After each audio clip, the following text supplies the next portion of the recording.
বাংলা সিনেমার উজ্জ্বল এক নক্ষত্র হলো মহুয়া রায়চৌধুরী। বাংলা সিনেমায় তার উপস্থিতি এখনও বাঙালি দর্শক ভুলতে পারেনি।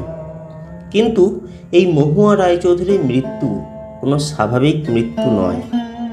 জুলাই মাসের এক রাতে তার গায়ে ভয়ঙ্করভাবে আগুন লাগে। আগুনে ঝলসে যায় মহুয়ার সারা শরীর। কেউ বলেন ছেলের জন্য দুধ গরম করতে গিয়ে স্টোভ বার্স্ট করে আগুন লাগে তার গায়ে। কেউ বলেন এটা আত্মহত্যা, কেউ বলেন খুন। শরীরের 90% ঝলসে যাওয়ার পরে হাসপাতালের বিছানায় 10 দিন ছটফট করেছিলেন বাংলা ছবির 1 নম্বর নায়িকা। তবে পুলিশের কাছে কারোর নামে তিনি সরাসরি অভিযোগ করেননি, তাই সেই কেসটি সহজেই ধামাচাপা পড়ে গিয়েছিল। আজকের এই ভিডিওতে মহুয়া রায়চৌধুরীর মৃত্যু নিয়ে কিছু কথা আপনাদের সঙ্গে আলোচনা করতে চাই। মহুয়া রায়চৌধুরীর কথা শুনে গলা ধরে আসে মাধবী মুখোপাধ্যায়ের। তিনি বলেন, জুলাই মাসটা খুবই খারাপ। এই রকম একটা মৃত্যু একান্তই অস্বাভাবিক। আত্মহত্যা নাকি খুন, মাধবীর সাফ কথা। সত্যি নাকি মিথ্যা সেটা বলতে পারবো না, তবে আমাকে পুলিশ অফিসার তদন্ত করে বলেছিলেন মহুয়ার মুখে টেপ লাগিয়ে দেওয়া হয়েছিল, তারপর গায়ে আগুন ধরিয়ে দেওয়া হয়। তবে মহুয়ার প্রিয় বান্ধবী অভিনেত্রী রত্না ঘোষাল বলেছেন এটা খুন নয়, এটা আত্মহত্যা। গায়ে আগুন লাগার দিন বিকাল 5টা পর্যন্ত মহুয়া আমার বাড়িতে ছিল। খুব ছোট ব্যাপারে এত বড় ঘটনা ঘটেছিল বলে তিনি মনে করেছেন। তার যুক্তি, মহুয়া বাংলাদেশের নামী নায়িকা হতে চেয়েছিলেন। বাংলাদেশের হাই কমিশনার আমাকে অত্যন্ত স্নেহ করতেন। নহবত নাটক করে আমার বাংলাদেশে কিছুটা নামডাক হয়েছিল। মহুয়ার ভিসার জন্য বাংলাদেশের প্রযোজনা সংস্থার থেকে একটা চিঠির প্রয়োজন ছিল, কিন্তু সেটা আসতে দেরি হচ্ছিল। মহুয়া আমাকে বলেছিল হাই কমিশনার ভদ্রলোকের সঙ্গে কথা বলতে। তিনি বলেন বাংলাদেশে যেতে হলে চিঠিটা লাগবেই। আমি মহুয়াকে বলি একটু অপেক্ষা কর তুই, কিন্তু মৌ খুব জেদি মেয়ে ছিল। ওর কোনো কিছু চাই মানে সঙ্গে সঙ্গেই চাই। আমার সঙ্গে সেদিন বিকালে এটা নিয়ে কথা হওয়ার পরে বাড়ি ফিরে যায়। এরপরে আমি নাটক করতে চলে যাই। ওর টেনশন হলেই অসম্ভব মদ খেত, একটা বাজে স্বভাব হয়ে গিয়েছিল। সেদিন ফিরে অঞ্জন চৌধুরীর ফ্ল্যাটে যায়, সেখানে মদ খায়। নিজের ফ্ল্যাটে ফিরে আরও মদ খায়। মাথার ঠিক ছিল না, নিজের গায়ে নিজেই আগুন লাগিয়ে দেয়। রত্না বলেন এটা খুন নয়, কারণ মহুয়ার স্বভাব চিরকালই এই রকম।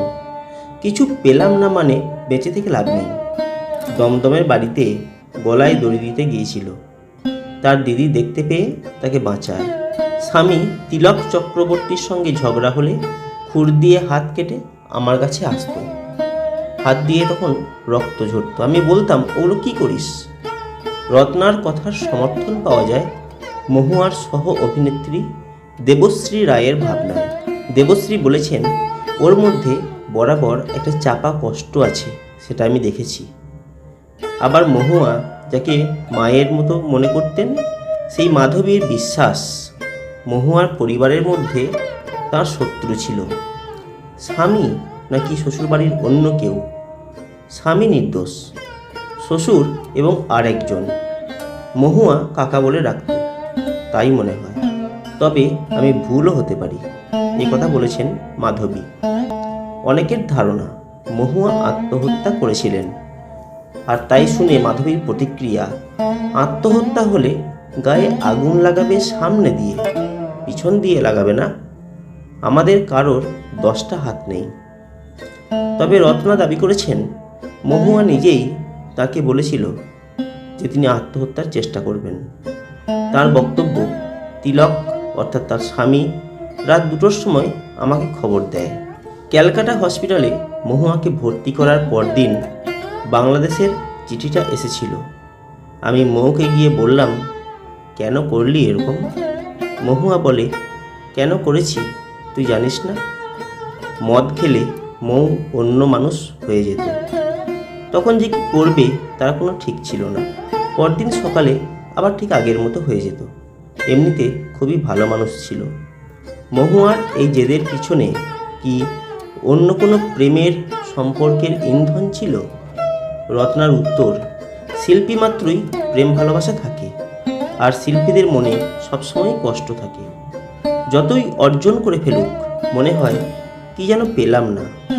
আমারই এমন মনে হয়। তারপর মনকে বোঝাই যা পেয়েছি তাই যথেষ্ট। কিন্তু মহুয়া তার মনকে বোঝাতে পারেনি। তাহলে বিয়ের চাপ এমন পরিণতি ডেকে এনেছিল তাই নয় কি? রত্না উত্তর দিয়েছেন, মহুয়া তিলককে প্রেম করে বিয়ে করেছিল। বাড়ি থেকে সেই বিয়ে মেনে নেয়নি। আমি দাঁড়িয়ে থেকে বিয়ে দিয়েছি। তারপর উত্তম কুমার ময়রা স্ট্রিটে বাড়িতে সন্ধেবেলা সকলে মিলে আনন্দ করেছিলাম। মহুয়ার মৃত্যুর পর মাধবী চেয়েছিলেন সত্যিটা সকলের সামনে আসুক। 35 বছর পরে তাঁর গলায় সেই হতাশা। শেষ পর্যন্ত কিছুই জানা গেল না। বেঁচে থাকলে মহুয়া সাবিত্রী চট্টোপাধ্যায়ের মতো অভিনেত্রী হতে পারত।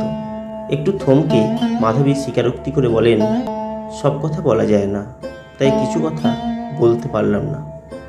কি এমন কথা যা আজ পর্যন্ত মুখ দিয়ে বের হলো না মহুয়ার স্বামী তিলক কিংবা পুত্র তমালের?